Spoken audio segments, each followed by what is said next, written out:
you were coming out of college right now or wanting to make a move to digital marketing from an unrelated career, what advice would you have or where to begin? Episode 10 of our podcast talks about this, what you need to do exactly, but I actually just talked to somebody earlier that came from our meetup page. I think if you're looking to start, you don't necessarily have to go to college or anything like that, and I'm actually pretty against that.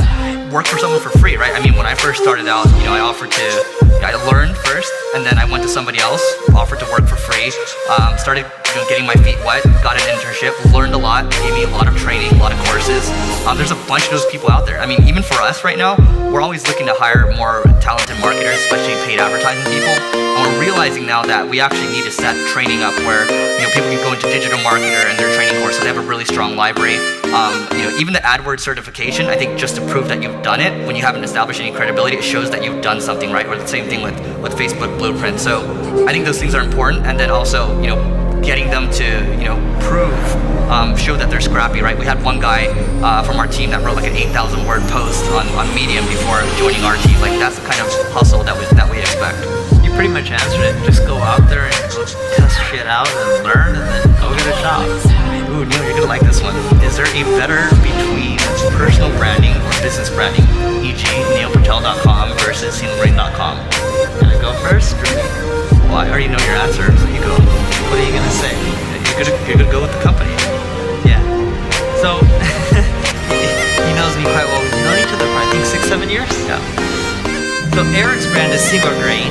My brand is Neil Patel. Okay, let me ask you guys a question.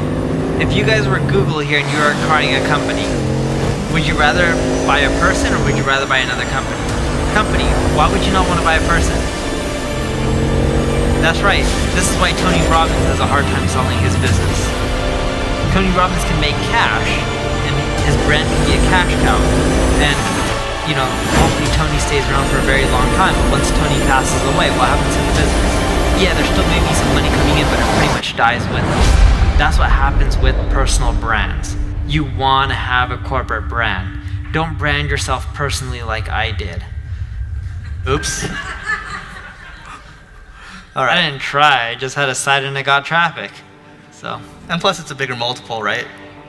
It's what? It's a bigger multiple when you're selling a corporation versus a personal brand. That's correct. I'm worth as much as revenue I drive from Neil Patel versus a company can sell for 3-4x profit or revenue. Do not focus on a personal brand. I don't know why everyone wants to be popular and famous. I'm not saying I am. This is coming from a guy that has a company called I'm Kind of a Big Deal .llc. Yeah, that's true. Touché. The only reason I have it is it's supposed to be a name of a book on personal branding, and it would start off being like, hey, the person's kind of a big deal isn't me, it's actually you. And I was going to motivate people into building their brand, because the best way to get a promotion in the corporate world, from what I've seen from the outside, is being well known.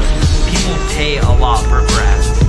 We're doing marketing school live here in the Cross Campus building in downtown LA, and it's a chance for us to get to meet our fans. Over 6 million downloads after what?